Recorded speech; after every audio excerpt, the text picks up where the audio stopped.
Hello, good evening, my dear viewers. Welcome to my channel. My dear viewers, today in this video, I would be discussing on power sharing, and this chapter I have taken from your book in class 10, political science book, and the first chapter it is power sharing. My dear viewers, power sharing, how the power is shared amongst different communities. Okay, how power is accommodated. इसको बहुत simple शब्दों में आप इसको इस तरह से समझेंगे. ओके, आपके सिलेबस में इस चैप्टर में जब मैं देखती हूँ तो मुझे 3 कंट्रीज दिखाई देते हैं. पहला बेल्जियम है, दूसरा श्रीलंका है और ऑफ कोर्स इंडिया है, जिसके साथ हम कंपेयर करने वाले हैं. My dear viewers, you will also know about the problems which are presented by the ethnically diverse peculiarities in Belgium. सबसे पहले हम बेल्जियम को लेते हैं. अगर आप अपनी बुक देखते हैं तो आपको बुक में भी बेल्जियम से ही स्टार्टिंग दिखाई दे रही है.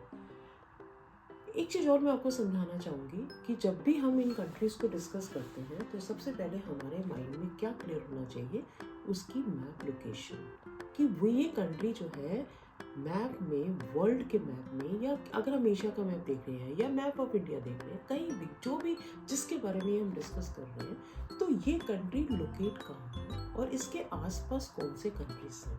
ओके, तो अगर हम बेल्जियम की लोकेशन को देखते हैं तो आपकी जैसे बुक भी आपको दिखा रही है, आपको मैप दिया हुआ है उन्होंने बुक में, बेल्जियम का मैप दिया हुआ है और इसमें जो है you can see it is surrounded by these countries, France, Netherlands, Germany and Luxembourg. अब अगर हम आते हैं इसकी साइज पर, इसका साइज, बेल्जियम का साइज आप कंपेयर करिए इंडिया के एक छोटे से state that is with Haryana, तो हम देखते हैं कि it is smaller than Haryana. Area wise मैं रिपीट करती हूँ, ये हरियाणा से भी छोटा है. बट अगर हम इसकी एथनिक कंपोजिशन की बात करें तो it is very complex. Complex किस तरह से जो है, कॉम्प्लेक्स इन द सेंस कि कोई एक पर्टिकुलर जो लैंग्वेज है वो डोमिनेट कर रही है और एक पर्टिकुलर एरिया में ज़्यादा डोमिनेट कर रही है, दूसरे एरिया में नहीं डोमिनेट कर रही है. ओवरऑल पूरे कंट्री में अगर हम देखते हैं तो उसकी पॉपुलेशन हमें डिफरेंस दिखाई देता है, बट डोमिनेट कोई और कर रहा है. ओके, ये ऐसा कुछ जो है सिनेरियो हमें दिखाई देता है बेल्जियम में. बेल्जियम में 59% जो हैं they live in the Flemish region, Flemish region में रहते हैं. ओके, एंड द लैंग्वेज जो वो बोलते हैं वो कौन सी लैंग्वेज बोलते हैं, दे स्पीक डच. दूसरा हम आते हैं 40% पॉपुलेशन पर, जो कहाँ रहती है, वेलोनिया रीजन में रहती है, and the language they speak that is French, वो फ्रेंच बोलते हैं. अब बचा हमारे पास 1%, जो ये 1% है they are of the Belgiums and they speak Germans. तो हमारे पास कौन कौन सी लैंग्वेज हो गई, डच हो गई, फ्रेंच हो गई और जर्मन हो गई. ये तीनों लैंग्वेजेस हैं जिसमें सबसे कम जो लैंग्वेज बोली जा रही है वो बोली जा रही है जर्मन. अब हम आते हैं कैपिटल सिटी की तरफ. कैपिटल सिटी अगर हम ब्रुसेल्स की बात करें तो ब्रुसेल्स में हम क्या देखते हैं कि it is dominated by French speaking people 80%, और जो रिमेनिंग 20% है वो कौन है, डच स्पीकिंग है. अब इसी तरह से हम देखते हैं कि जो फ्रेंच स्पीकिंग पीपल हैं दे आर रिलेटिवली रिचर, उनकी जो है पावर्स ज़्यादा हैं, they are more rich. And obviously हम क्या देख रहे हैं कि अगर पूरे कंट्री में देखते हैं तो Dutch are in majority, but अगर हम कैपिटल सिटी में देखते हैं तो हम किसको मेजॉरिटी में देख रहे हैं, हम फ्रेंच को देखते हैं. तो इसी तरह से जो है these French people, they were more influential, they were more resourceful, correct here, they were more educated, and the government was also providing more resources to, more facilities to these people. और यही एक reason जो है, एक tension का reason बनता है किनके बीच में, फ्रेंच और डच के बीच में. ओके, तो French speaking people and the Dutch speaking people, इनके बीच में, दोनों कम्युनिटीज़ के बीच में जो है टेंशन स्टार्ट हो जाता है. ओके, अब इसके बाद मैं आपको लेके चलती हूँ श्रीलंका. अब आता है हमारा दूसरा कंट्री श्रीलंका। श्रीलंका आपको मालूम है इसकी लोकेशन कहाँ है, that is if you move toward south India तो आप देखते हैं Sri Lanka we have a neighbouring country, correct है। हम 1947 में आज़ाद हुए और श्रीलंका 1948 में हमारे से एक साल बाद आज़ाद हुआ। My dear students, you will learn about again the ethnic composition of Sri Lanka. जिस तरह से मैंने आपको बेल्जियम में बताया एथनिक कॉम्पोजिशन, इसी तरह से जो है एथनिक कॉम्पोजिशन श्रीलंका का भी आप देखेंगे। पर श्रीलंका का थोड़ा सा जो है obviously country to country it is different here, same manner it is different there in Sri Lanka also. My dear viewer, Sri Lanka is an island nation and it is situated close to south coast of Tamil Nadu. अगर हम इसकी population की बात करें तो Sri Lanka you can say it is same manner, it is almost equal to Haryana. Same Belgium मैंने कहा था less than Haryana and it is almost equal to Haryana है। और इसकी जो पॉपुलेशन है obviously it is also a diverse populated country है। अब हम आते हैं कि इसमें कौन सी लैंग्वेज के लोग कितने हैं, क्या हमारा पॉपुलेशन रेशो है इन कंट्रीज में। श्रीलंका में सिंगला स्पीकर जो है दे आर 74% और रिलीजन कौन सा फॉलो कर रहे हैं वो बुद्धिस्ट। फिर हम आते हैं तमिल स्पीकर्स पर। तमिल स्पीकर्स कितने हैं 13% एंड रिलीजन हिंदूज हैं या मुस्लिम्स हैं, ओके। और 7% जो है दे आर क्रिश्चियंस। आप इसको बहुत अच्छे से देख सकते हैं, मैंने कहा 74% बुद्धिस्ट है, 13% जो है वो हिंदूज हैं या मुस्लिम्स हैं और 7% जो है दे आर क्रिश्चियंस। और क्रिश्चियंस क्या है, या तो वो तमिल्स हैं या जो है वो सिंगला कम्युनिटीज़ के हैं, करेक्ट है। या तो वो तमिल्स हैं, तमिल क्रिश्चियंस, या वो सिंगला कम्युनिटी के हैं। बट जो रिलीजन उन्होंने फॉलो किया है वो कौन सा रिलीजन फॉलो किया है, that is the Christianity. Now अब हम आते हैं एक नेक्स्ट पॉइंट पर जो हमें ये बताता है कि तमिल नेटिव्स कौन से थे और जो इंडियन तमिल्स हैं वो कौन है, okay.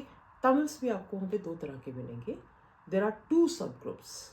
Tamil natives of the country they are called Sri Lankan Tamils, they are 13%। और जिनके फोर फादर्स जो है इंडिया से प्लांटेशन वर्कर्स के लिए ड्यूरिंग कॉलोनियल पीरियड आए, उन्हें हम क्या कहते हैं, Indian Tamils. They were called Indian Tamils.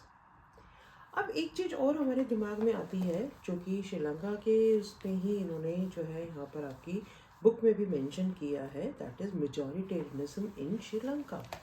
What is majoritarianism? Majoritarianism होता क्या है? मेजॉरिटेरियनिज्म, मेजॉरिटी डोमिनेट कर रही है, एक पर्टिकुलर कम्युनिटी जो कि मेजॉरिटी में है, that is dominating here. So it is a belief that majority community should be able to rule a country in whichever way it wants by disregarding the wishes and the needs of the minority.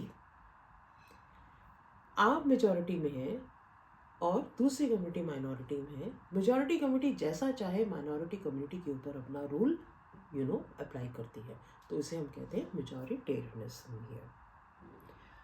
हम आते हैं इस point पर कि श्रीलंका में क्या measures लिए गए मेजॉरिटेरियनिज्म के अगेंस्ट या मेजॉरिटेरियनिज्म सिस्टम को स्टैब्लिश करने के लिए, ओके।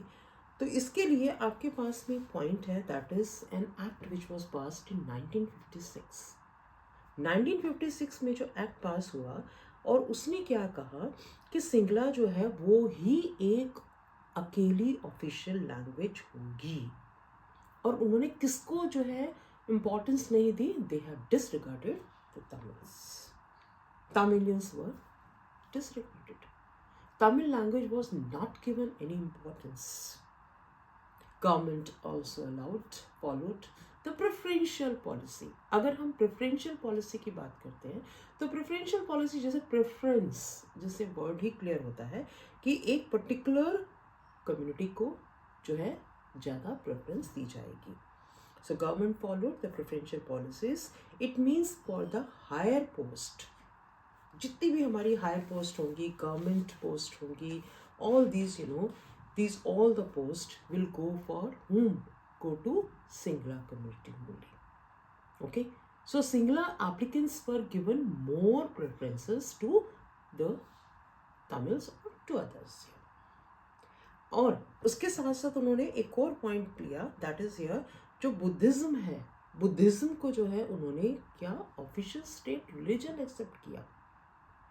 पहले मैंने आपको सिंगला कम्युनिटी का बताया, दूसरा मैं पॉइंट आपको बुद्धिज्म का लेके बोल रही हूँ।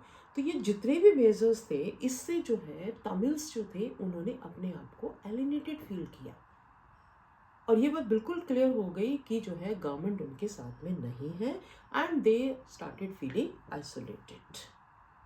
करेक्ट है। Tamils believe that none of the major political parties led by the Buddhist Singla leaders were sensitive to their language and the culture. ये बात उन्हें बहुत अच्छे से समझ में आ गई थी कि गवर्नमेंट उनके साथ नहीं है, कोई भी पॉलिटिकल पार्टी उनके फेवर में नहीं है, and they will not be given any recognition, any support, any, you can say, like good things. They cannot expect any better things from the government here. They also felt that the constitution and the government policy denied them equal political rights and also discriminated against them in getting jobs, etc., and also ignored their various interests. तो हम हर field में उनको जो है अलग थलग होता हुआ देखते हैं। Okay, and it was just like, हम ये भी देख रहे हैं कि जैसे बहुत प्लान तरीके से किया गया। रिजल्ट क्या था? The relations between the Sinhalas and the Tamil communities strained over time. वहाँ अगर हम बेल्जियम का केस अगर आपको याद हो, तो वहाँ रिलेशन डच और फ्रेंच के बीच में स्ट्रेन्ड हुए, यहाँ रिलेशन सिंगलास एंड तमिल्स के बीच में स्ट्रेन्ड हो रही है। बट माय डियर व्यूअर्स, ऐसा नहीं है कि तमिल्स दे केप्ट क्वाइट। आपके सोच रहे हैं कि तमिल चुप रहे होंगे? नो, उन्होंने अपनी आवाज धीरे धीरे उठानी शुरू की। My dear viewers, Sri Lankan Tamils, they launched parties and struggles, and so you can say they formed their parties, they formed posters, they formed rallies, they formed so many, you can say, programs against the policies, and they forwarded their demands through various channels, but were all repeatedly denied. चुप तो नहीं रहे वो, उन्होंने अपनी आवाज़ उठाई, but उनकी आवाज़ जो है इतनी इम्पोर्टेंस नहीं दी गई उनकी आवाज़ को। As a result, what happens in 1980s, several political organizations were formed demanding an independent Tamil Eelam state in the northern and the eastern part of Sri Lanka. आपको ये देखना है श्रीलंका का नॉर्दर्न पार्ट एंड श्रीलंका का eastern part, क्योंकि जो maximum जो Tamil migrants थे वो कहाँ सेटल हुए थे? नॉर्दर्न एंड ईस्टर्न पार्ट में ही, और वही उनकी डिमांड थी कि जो नॉर्दर्न लैंड है उसको जो है जाफना को जो है तमिल लैंड डिक्लेयर कर दिया जाए, जो कि जो है it was not accepted at all by the Sri Lankan government है। There was a lot of, you can say, distrust between the two communities, which turned into widespread conflict. जायज़ था, आप ये डिमांड कर रहे हैं, डिमांड गवर्नमेंट मान नहीं रही है, गवर्नमेंट ने एक्ट पास कर दिया, एक्ट के अगेंस्ट आपने अपने आप को ऑर्गेनाइज कर दिया, you started so many programs, you started so many rallies, processions, etc. against the government here, correct? But all were nullified here. Now, which was ultimately converted into a civil war. फिर हमें जो है country में civil war होता दिखाई देता है। Civil war has caused a terrible setback to the social, cultural and economic life of the country. आप क्या सोचते हैं? सिविल वॉर जो है, हमने कह दिया सिविल वॉर हो गया और सिविल वॉर हो गया। नो, इसके कॉन्सिक्वेंसेस भी हमें मालूम होने चाहिए। कोई भी वॉर हो, सिविल वॉर आपके घर में वॉर हो रहा है तो जो है सोशो इकोनॉमिक पॉलिटिकल कॉन्सिक्वेंसेस तो उसके होंगे ही होंगे। And who will suffer? Obviously आम जनता, देश, समाज वही सफ़र करता है। Finally it was ended in the year 2009। My dear viewers, for this video I have to discuss only this much. There are so many things which I can tell you about this, Sri Lanka as well, Belgium also here. But keeping in mind your syllabus, because the guidelines which are there in your syllabus according to CBSE, I'm following these all the guidelines here. But my dear viewers, I have many more things for you, and this is the first part of the chapter and first video here. But in the same manner, in my next video, you will have the second part of this chapter, and with some more interesting inputs here. For every video, you will have to follow me. For every new part to understand in a chronological order, you will have to follow me right here. So simple pointers here: you like, share and subscribe the channel. And of course, I'll be giving you some notes also, and these all the notes are there in the description box. I'll send a link there in the description box here. You can follow it, you can share it, and keep following the channel, and wait for my next video for the next topic. So till then, goodbye, see you, bye bye.